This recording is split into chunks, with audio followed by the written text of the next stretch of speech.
Students chemical energetics हमने study complete कर लिया है, ठीक है। आई थिंक कि आपने उसके नोट्स प्रॉपर बना लिए होंगे। अब जो केमिकल एनर्जेटिक्स के बाद नेक्स्ट यूनिट हमने करनी है students, that is chemical equilibrium, ठीक है। तो केमिकल इक्विलिब्रियम में सबसे पहले हम थोड़ा सा बेसिक देखेंगे, and that is what are reversible reactions, what are irreversible reactions, कब इक्विलिब्रियम अटेन होता है, कब हम बोलते हैं कि इक्विलिब्रियम इज अटेन्ड, ठीक है। तो सबसे पहले हम देखेंगे reversible reaction, and I think you must know it कि क्या होती हैं रिवर्सिबल रिएक्शंस। जैसे फॉर एग्जांपल ये रिएक्शन है, ठीक है, तो आप इसको देख के इमीडिएटली बोलोगे कि दिस रिएक्शन इज़ रिवर्सिबल, क्योंकि इसका जो साइन है वो फॉरवर्ड डायरेक्शन को भी है और बैकवर्ड डायरेक्शन को भी है। तो ठीक है, इसमें क्या हो रहा है कि A प्लस बी रिएक्टेंट है और वो कंबाइन करके प्रोडक्ट बना रहे हैं L प्लस M, ठीक है। तो ये जो रिएक्शन हुई ये कौन सी हुई, forward reaction, A plus B L plus M, this is a forward reaction. लेकिन क्या हो रहा है इस रिएक्शन में, L प्लस M जो प्रोडक्ट हैं वो दोबारा से रिएक्ट करेंगे और वो क्या बना देते हैं, बैक रिएक्टेंट। तो L प्लस M कंबाइन करके बना रहे हैं A प्लस बी, तो उस रिएक्शन को क्या बोलूँगी मैं, बैकवर्ड रिएक्शन। तो students you can easily understand this is the forward reaction and this is the backward reaction. तो इस रिएक्शन में क्या हो रहा है, रिवर्सिबल क्यों है ये, क्योंकि इसमें रिएक्टेंट्स रिएक्ट करके प्रोडक्ट बना रहे हैं और प्रोडक्ट वापस रिएक्ट करके क्या बना रहे हैं, रिएक्टेंट। तो रिएक्शन जो है वो दोनों डायरेक्शंस में हो रही है, it is taking place in the forward direction as well in the backward direction. तो ये जो रिएक्शंस होती हैं which take place in both direction, forward as well as backward, those reactions are called reversible reactions। ये होता है sign reversibility का। जब भी ये साइन लगा है तो you must know कि this reaction is a reversible reaction, ठीक है। तो हम ये बोलते हैं कि reversible reactions are never completed, और उसका रीज़न क्या है, क्यों कंप्लीट नहीं होती हैं रिवर्सिबल रिएक्शन।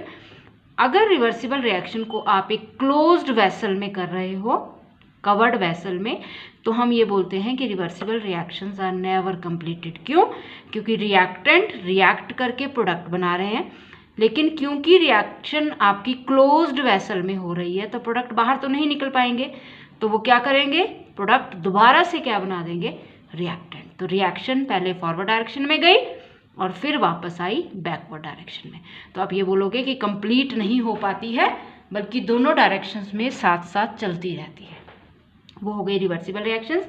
एग्जांपल्स हैं, दो तरह की होती हैं रिवर्सिबल, एक होती हैं होमोजीनियस रिवर्सिबल रिएक्शंस और एक होती हैं heterogeneous reversible reactions. Students, homogeneous reversible reactions हैं वो रिएक्शंस जिनमें reactants and products are in same phase, कि अगर रिएक्टेंट गैस फेज में है तो प्रोडक्ट भी गैस फेज में होंगे, अगर रिएक्टेंट लिक्विड फेज में है तो प्रोडक्ट भी लिक्विड फेज में होंगे, अगर रिएक्टेंट सॉलिड फेज में है तो प्रोडक्ट भी सॉलिड फेज में होंगे, ठीक है। तो ये होती हैं homogeneous reversible reactions, the reactions in which reactants and products are in same phase and this is the sign of reversibility.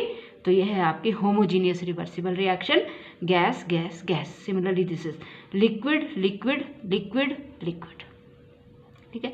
तो रिएक्टेंट प्रोडक्ट सेम फेज में आ रहे हैं, तो this is a reversible homogeneous reaction. एक होती है heterogeneous reversible reaction. Students, heterogeneous reversible reactions वो होती हैं which are again reversible, take place in both directions, forward as well as backward. लेकिन उसमें क्या होता है, रिएक्टेंट और प्रोडक्ट के जो फेजेस होते हैं वो अलग अलग होते हैं। जैसे यहाँ पे है रिएक्टेंट सॉलिड फेज में है, लेकिन प्रोडक्ट सॉलिड फेज में भी है और गैसियस फेज में भी है।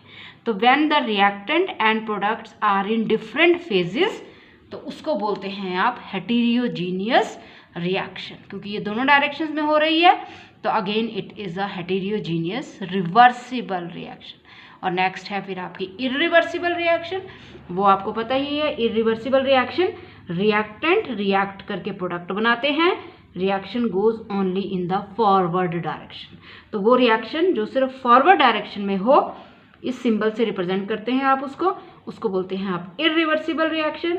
जैसे आपके पास ये है sodium plus water, sodium hydroxide plus hydrogen gas, एक ही डायरेक्शन में हो रही है, तो this is a irreversible reaction. ठीक है, तो this is simple reversible reaction and irreversible.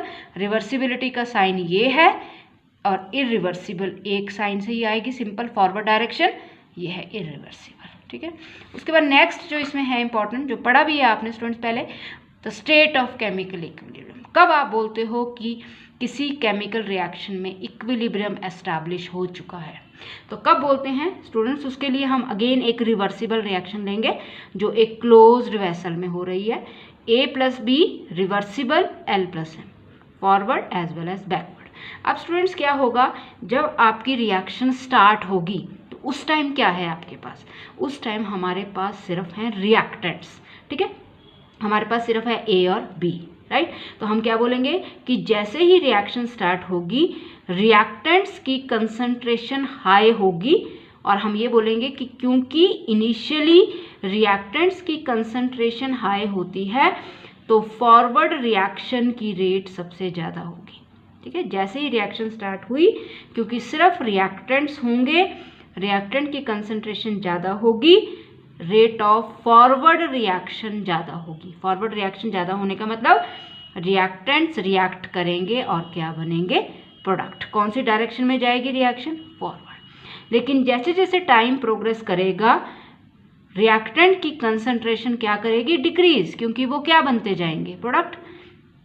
जैसे जैसे रिएक्शन प्रोसीड करेगी रिएक्टेंट की कंसंट्रेशन डिक्रीज करेगी, इसका मतलब rate means speed, rate of forward reaction भी क्या करेगी स्टूडेंट्स?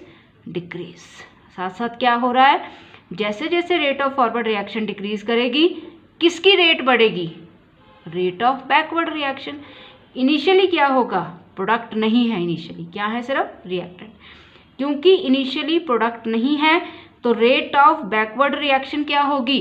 0। इनिशियली फॉरवर्ड रिएक्शन की रेट सबसे ज़्यादा होगी, बैकवर्ड रिएक्शन की रेट सबसे कम, मतलब 0 होगी।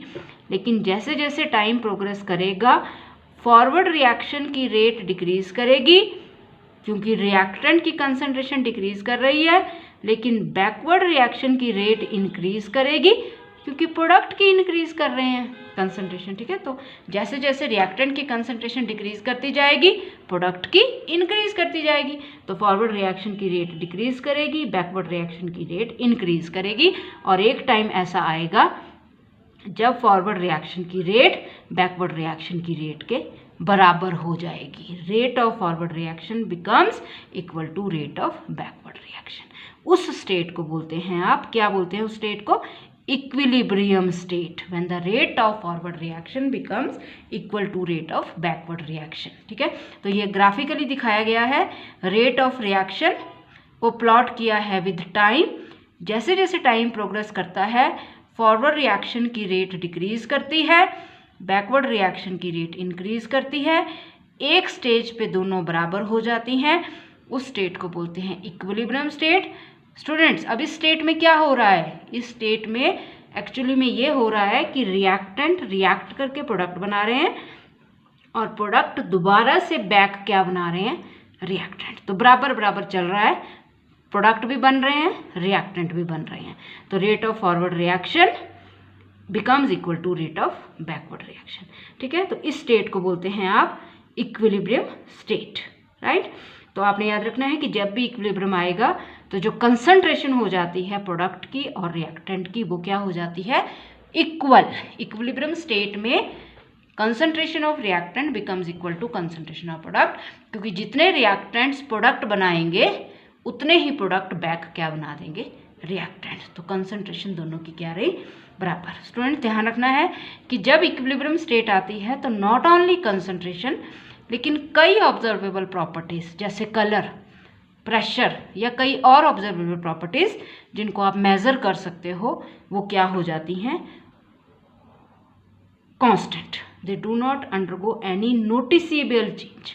ठीक है, तो at equilibrium all measurable properties like concentration, जो मैंने आपको बता दिया, pressure, colour etcetera do not undergo any noticeable change. आपको ये लगेगा कि कोई चेंज नहीं हो रहा है, कलर में, प्रेशर में कोई चेंज नहीं हो रहा है, कंसंट्रेशन में कोई चेंज नहीं हो रहा है। एक्चुअली में क्या हुआ कि जितने प्रोडक्ट बन रहे हैं उतने ही रिएक्टेंट भी बन रहे हैं दोबारा से। तो आप बोल सकते हो ऐसी स्टेट जब आपको कोई चेंज ना लगे कलर में, प्रेशर में, कंसंट्रेशन में, rate of forward reaction rate of backward reaction के बराबर हो जाए, तो आप उस स्टेट को बोलते हो कि that state is dynamic in nature. तो ऑलवेज रिमेंबर, जो भी आपकी इक्विलिब्रियम की स्टेट होती है that is always dynamic in nature. तो आपको पता होना चाहिए कि क्यों बोला है इसको डायनामिक, क्योंकि there is no change in measurable properties, concentration becomes constant.